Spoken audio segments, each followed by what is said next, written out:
Messieurs, dames, bien le bonjour. Guillaume de retour sur la Ford Mustang. Alors aujourd'hui, je vais vous montrer ce que j'ai fait sur la carrosserie. La carrosserie est de retour. Et je vais vous montrer un truc à ne pas reproduire chez vous. C'est le titre de la vidéo. Faites attention. Voilà. Donc on va tenter un truc. J'ai jamais fait. Je viens de le faire là hors caméra sur une petite pièce pour voir un petit peu. Alors je vous explique pourquoi. Donc, je vous montre la carrosserie. Alors, la carrosserie a été dépolie et lustrée. Donc vous voyez que qu'elle a plutôt une belle gueule, hein. Vous voyez, quand je tourne, on voit des reflets de partout. Et à la base, cette peinture, c'est une peinture mate, hein, je le rappelle pour les gens qui viennent d'arriver. Mais voilà, quand on fait un dépolissage et un lustrage, il peut arriver d'avoir des petits problèmes, des petits défauts lorsqu'on vient poncer. Donc pour ceux qui ne savent pas de quoi je parle quand je dis dépolissage, lustrage, allez voir dans la playlist tutoriel, vous avez une vidéo de la Porsche 911 et j'avais fait une vidéo d'une quinzaine de minutes qui explique comment on procède. Là je vous ai passé, c'est long à faire, donc c'est long à filmer, donc c'est peut-être pas super intéressant. Alors voilà, donc j'ai eu un petit souci que je vais tâcher de vous montrer. Alors c'est léger, hein, c'est pas, je mets pas la carrosserie à la poubelle. Alors ici vous voyez il y a deux arêtes et ici j'ai traversé c'est mieux que transpercé, traversé le vernis sur les arêtes. Là vous voyez, c'est une toute petite bande blanche. Alors il faut que j'ai l'œil dessus, hein. C'est vrai qu'une fois qu'on le sait, par contre, on le sait, on le voit. Mais sinon, on ne le voit pas forcément, on va dire, au premier abord, hein. Vous voyez, si je fais comme ça, je suis sûr qu'au début, vous avez dit « Waouh, c'est superbe ». Mais non, en fait, il y a des petits défauts. Donc, j'ai traversé le vernis sur les arêtes ici quand j'ai poncé au grain 6000, hein, pas au 3000, pas au 2000, etc. Alors, celle-là, c'est très peu visible. Par contre, celle-ci est quand même plus importante. Alors, est-ce que ça va se voir? Oui, ça se voit un tout petit peu ici.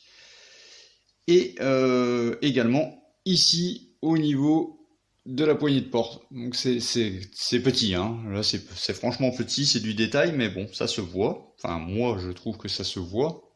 Vous voyez? Donc voilà. Donc aujourd'hui, le but de la vidéo, c'est de rectifier ça. Avant de continuer l'explication, je voulais vous montrer le pare-choc. Le pare-choc, lui, n'a pas été dépoli. Alors attendez, je vous descends un peu. Voilà, donc je vous ai mis un petit peu plus bas, ça sera plus facile pour le zoom.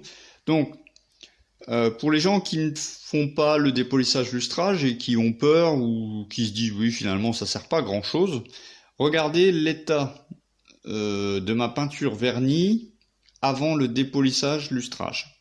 Donc ça n'a pas été fait. Voilà. Et regardez après.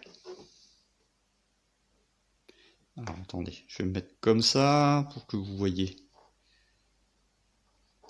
Alors, il a du mal le focus. Il me manque toujours une main en fait. Ok. Vous voyez, hein.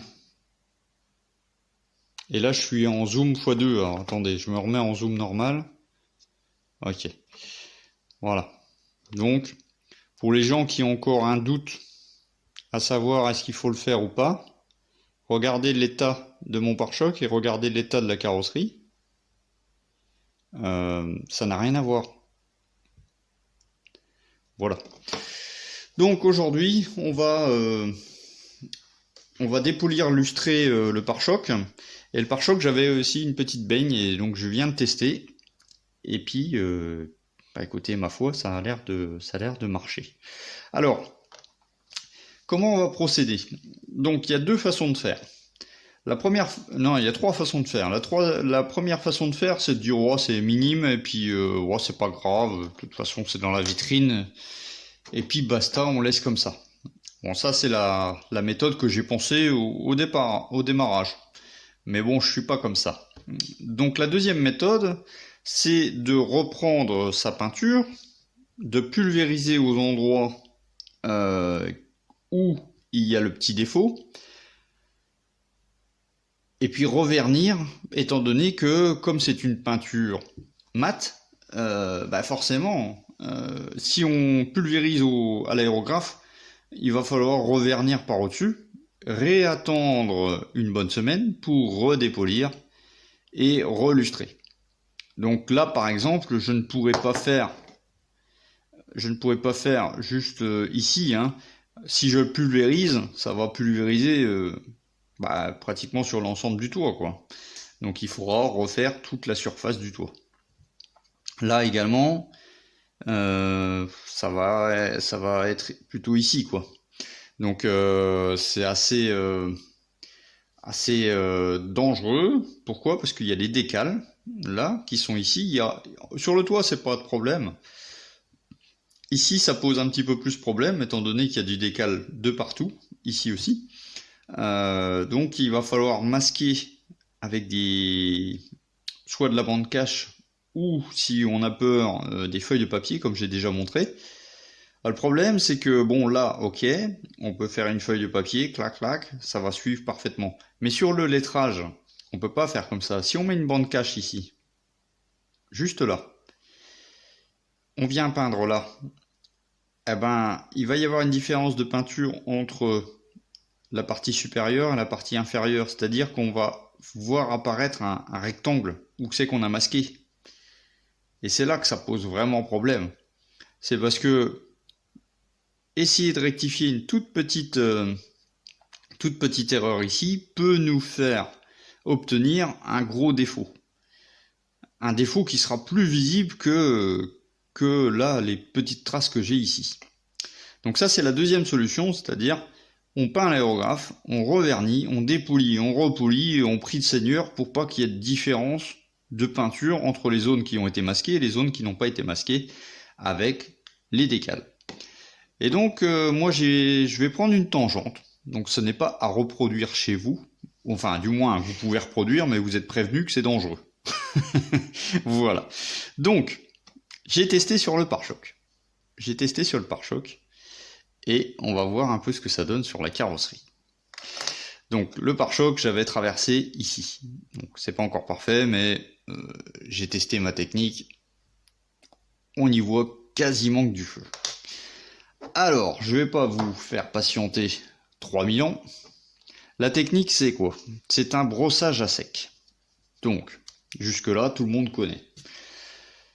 Le brossage à sec, c'est tout simplement prendre de la peinture de son pot, un tout petit peu sur le pinceau plat, enlever l'excédent de peinture sur la pointe du pinceau, et ensuite venir frotter aux endroits où la peinture est partie. Mais, en faisant ça, je me suis aperçu que on voit quand même une différence de texture entre le brossage à sec et la peinture qui a été illustrée. Et donc, vous verrez ce que j'ai fait après. Alors, on va déjà voir. Donc, je vous monte un petit peu les caméras. Hop. Alors, est-ce que ça va marcher? Est-ce que ça va pas marcher? Est-ce que ça va être une catastrophe ou au contraire une réussite? Je l'ignore pour l'instant. Donc, je prends mon LP27. Bon, vous voyez, j'en mets vraiment très très peu sur mon pinceau. Ça sert à rien de gaspiller aussi. Donc, je viens enlever l'excédent de peinture. Il faut qu'il en reste quand même un tout petit peu.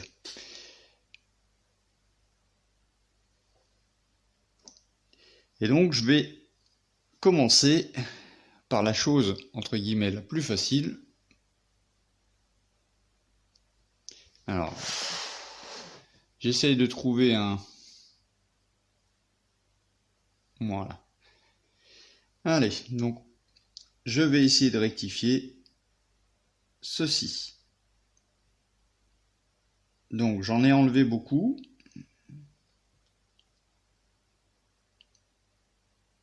Et là, j'ai pas de peinture. J'ai trop enlevé.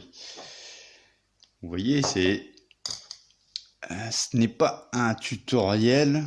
Voilà, je ne vois rien. Ce n'est pas un tutoriel, c'est simplement une petite vidéo. J'en fais pas beaucoup en ce moment, vous m'excuserez. Mais voilà, j'en fais quand j'en ai envie, c'est ça le plus important. Oh.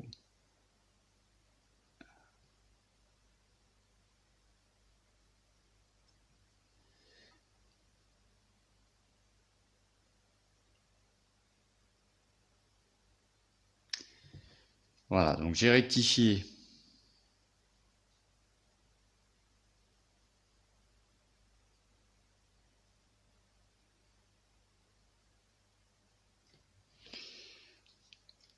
Le problème, c'est que le reflet de la carrosserie est quand même bien intense. Donc je recommence ici. Donc là, normalement, si je ne bouge pas, vous êtes bien.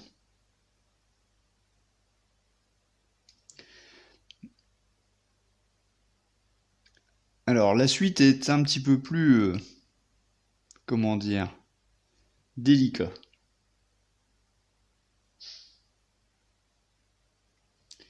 Donc là, j'en ai mis un peu de trop.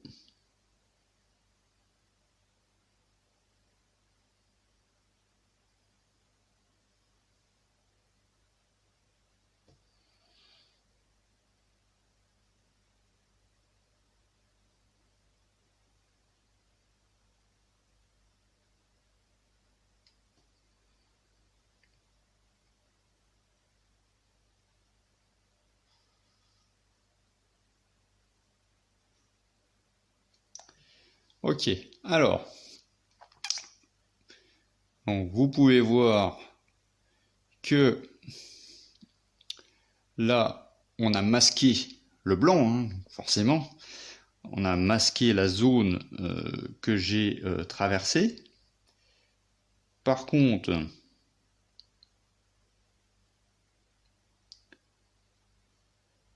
au niveau de la finition, alors je vais essayer de vous trouver un angle de vue. Voilà. Vous voyez qu'ici, on voit, même avec le très peu de peinture que j'ai remis, on voit une différence de surface entre la partie, on va dire, aérographe et la partie brossage à sec. Ça fait comme un amas de peinture qui a été remis par au-dessus. Et c'est pas folichon. C'est franchement pas folichon. Donc je vais vous montrer la suite, mais il faut que j'attende que ça sèche un tout petit peu. Donc ça va, c'est des peintures lac, donc c'est très très vite. Alors si vous avez des grands défauts, hein, repassez l'aérographe. Hein. Faites pas ça. Hein. Là c'est vraiment minime.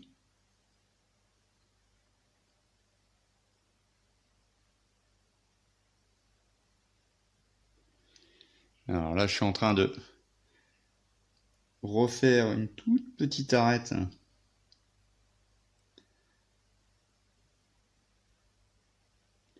qui était sur le réservoir.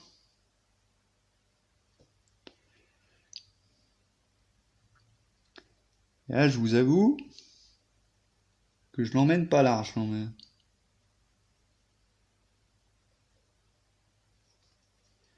Parce que c'est quand même...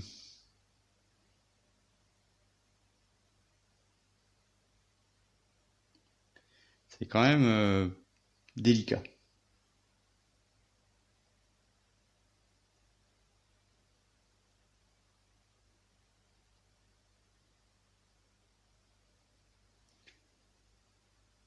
Ok.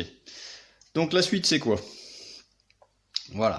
Donc on a rectifié la portière et la trappe de réservoir. Donc je vais même tenter, tiens, on va faire tout de suite ça.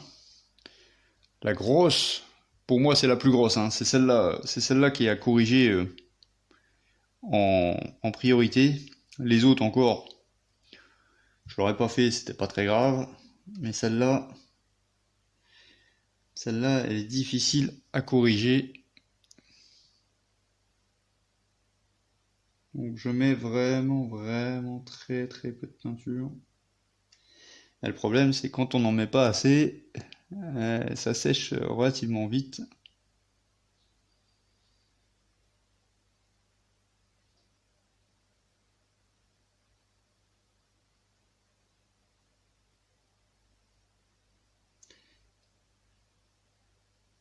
Alors sur le pinceau, il faut pas faire des grandes traînées, hein. Vous insistez pas, hein.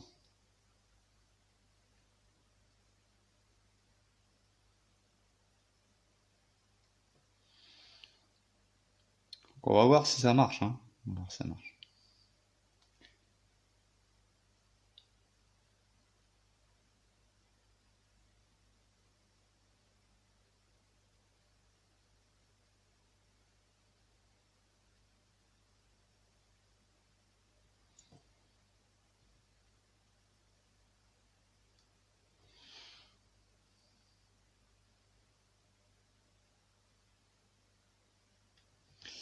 Ok, voilà. Donc, c'est pas bien folichon. Mais comme je vous l'ai dit, le but n'est pas de vraiment d'avoir un truc parfait. C'est vraiment que ça ne se voie plus à l'œil.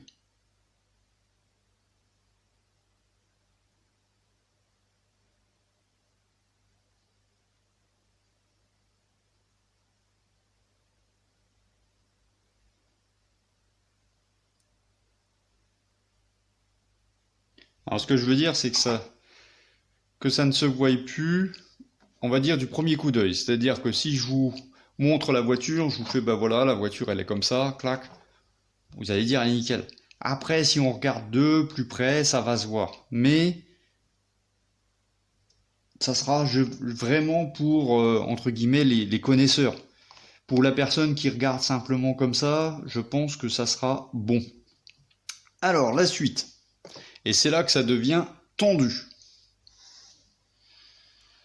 Je nettoie mon pinceau.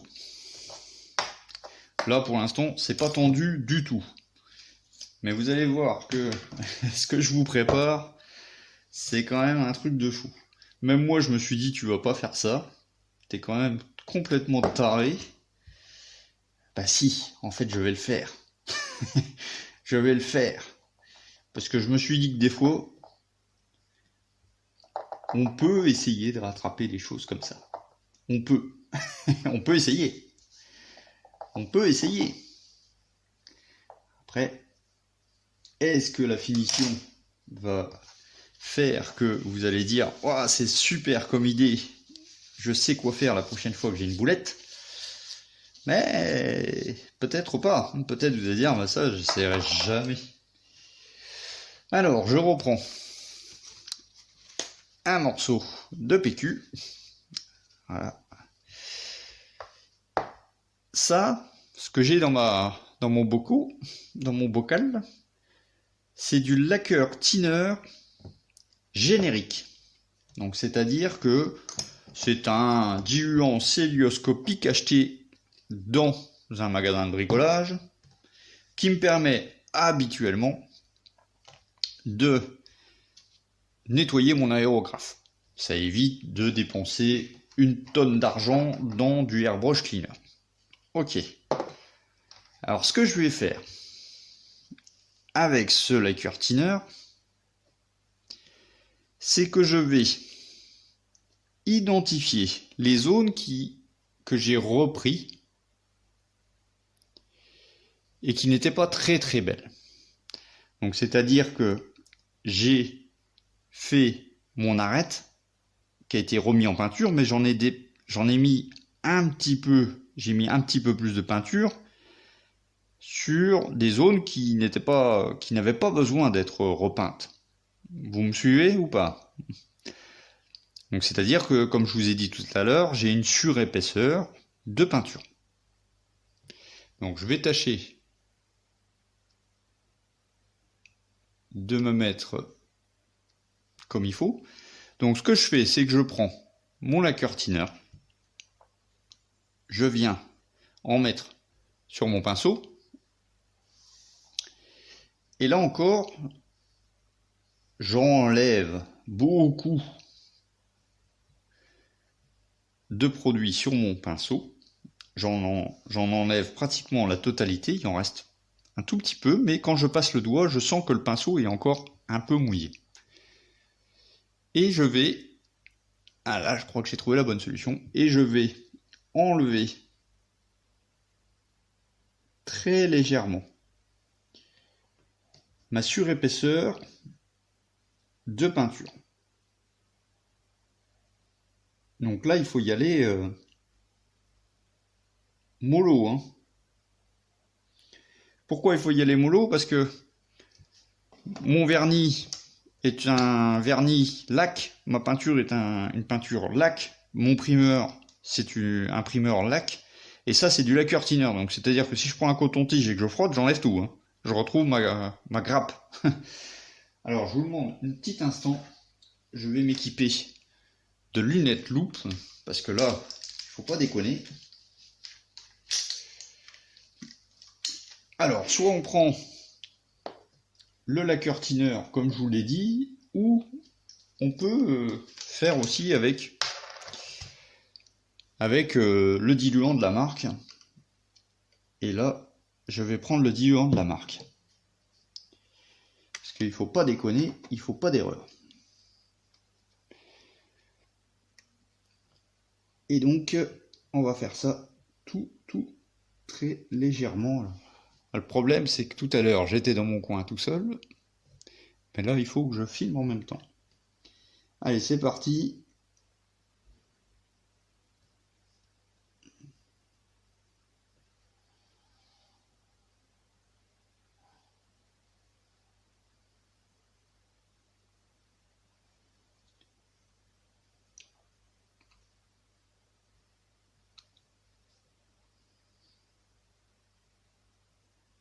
Alors, la différence, c'est que l'autre partie de la carrosserie a un vernis quand même. Donc, c'est-à-dire qu'il est quand même protégé au niveau de la peinture. Tandis que là, c'est pas protégé. Donc, ça s'enlève plus facilement.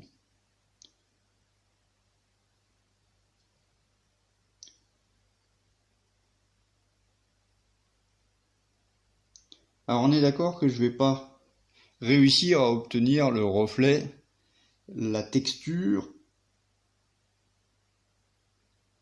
de ma peinture aérographe. Mais je vais réussir à atténuer l'effet du brossage à sec pour que ça se voit moins. Alors, hop. Donc là, il faut pas déconner, hein. Là, il faut y aller avec des pincettes. Solution extrême, mais il faut vraiment pas se presser. Mais si on arrive à rectifier ça sans passer l'aérographe, eh ben, croyez-moi, c'est un bon point.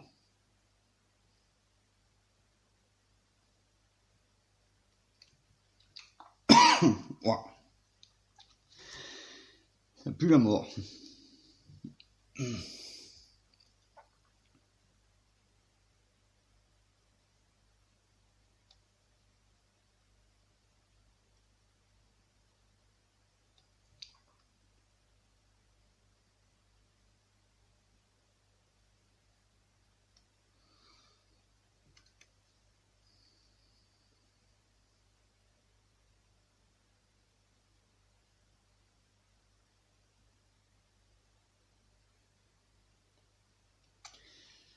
Donc ça redilue un petit peu la peinture et ça la fait redevenir un petit peu plus,